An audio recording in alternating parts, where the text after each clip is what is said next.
నమస్కారం అందరికీ. గుడికి వెళ్ళే ప్రతి ఒక్కరూ ప్రదక్షిణలు చేస్తారు. కానీ 3, 5, 7, 11 లేదా 108 ప్రదక్షిణలు ఎందుకు చేస్తారు? ప్రదక్షిణలు ఎన్ని రకాలు? ప్రదక్షిణ అంటే అర్థం ఏమిటి? రాహుకేతువులకి ప్రదక్షిణ ఎలా చేయాలి? ఈ వీడియోలో పూర్తిగా తెలుసుకుందాం. వీడియోని స్కిప్ చేయకుండా చివరి వరకు చూడండి. అప్పుడే మీకు పూర్తి సమాచారం తెలుస్తుంది. ఈ వీడియో మీకు ఉపయోగపడితే ఒక లైక్ చేయండి. మీరు సాధారణంగా ఎన్ని ప్రదక్షిణలు చేస్తారో కామెంట్లు తెలియచేయండి.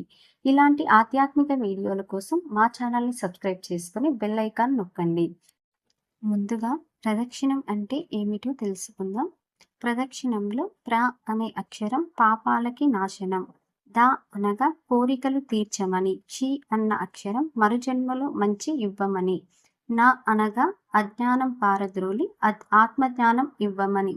గుడిలో భగవంతుడి చుట్టూ తిరిగే ప్రదక్షిణంలో ఇంత అర్థం ఉంది. పూర్వం ఆదిలో వినాయకుడు పార్వతీ పరమేశ్వర్ల చుట్టూ తిరిగి విశ్వానికి ప్రదక్షిణ చేసిన ఫలం పొందాడు. కావున భగవంతుని చుట్టూ ప్రదక్షిణ విశ్వ ప్రదక్షిణమవుతుంది, ఆత్మ ప్రదక్షిణమవుతుంది. భగవంతుడా, నేను అన్ని వైపుల నుంచి నిన్నే అనుసరిస్తూ ధ్యానిస్తున్నానని అర్థం. ఇప్పుడు రాహుకేతువులకి ప్రదక్షిణ ఎలా చేయాలో చూద్దాం. గ్రహాలకి రాజు సూర్యుడు. అన్ని గ్రహాల మధ్యన ఉంటాడు. చంద్రుడు ఆగ్నేయంగా ఉంటాడు, అంగారకుడు దక్షిణంగాను, బుధుడు సూర్యునికి ఈశాన్యంగాను, బృహస్పతి ఉత్తర దిక్కుగాను ఉన్నారు.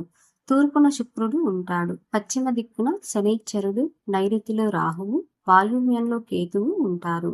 అయితే గ్రహాలన్నీ ఒకే విధంగా ఉంటే రాహుకేతువులు వేరుగా అప్రదక్షిణంగా తిరుగుతున్నట్లు ఉంటాయి.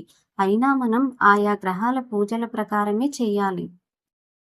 ప్రదక్షిణంలో రకాలు ఎలా ఉంటాయో ఇప్పుడు చూద్దాం. ఆత్మ ప్రదక్షిణం తన చుట్టూ తానే చేసుకునే దానిని ఆత్మ ప్రదక్షిణం అంటారు. పాద ప్రదక్షిణం పాదములతో నడుస్తూ ఆచరించే ప్రదక్షిణం. దండ ప్రదక్షిణం అవ్యగ్ర చిత్తంలో దండ ప్రమాణాలు చేస్తూ ఆచరించే ప్రదక్షిణం. అంగ ప్రదక్షిణం సాత్వికావయవాలు నేలకు తగిలేటట్లుగా దొర్లుకుంటే చేసే ప్రదక్షిణం. గిరి ప్రదక్షిణం దేవుడు కొలువుండే కొండ చుట్టూ చేసే ప్రదక్షిణం. గుడి చుట్టూ ఎన్ని ప్రదక్షిణలు చేయాలి, ఎన్ని ప్రదక్షిణలు చేయడం వల్ల కలిగే లాభాలేమిటో ఇప్పుడు తెలుసుకుందాం. ఒక ప్రదక్షిణ చేస్తే భగవంతుని ప్రాప్తి కలుగుతుంది. 3 ప్రదక్షిణలు చేస్తే మానసిక భారం తగ్గుతుంది. 5 ప్రదక్షిణలు చేస్తే ఇష్టసిద్ధి కలుగుతుంది. 7 ప్రదక్షిణలు చేస్తే కార్యజయం కలుగుతుంది. 9 ప్రదక్షిణలు చేస్తే శత్రునాశనం తొలగుతాయి. 11 ప్రదక్షిణలు జీవితంలో పెరుగుదలనిస్తుంది. 13 ప్రదక్షిణలు సిద్ధి ప్రార్థన.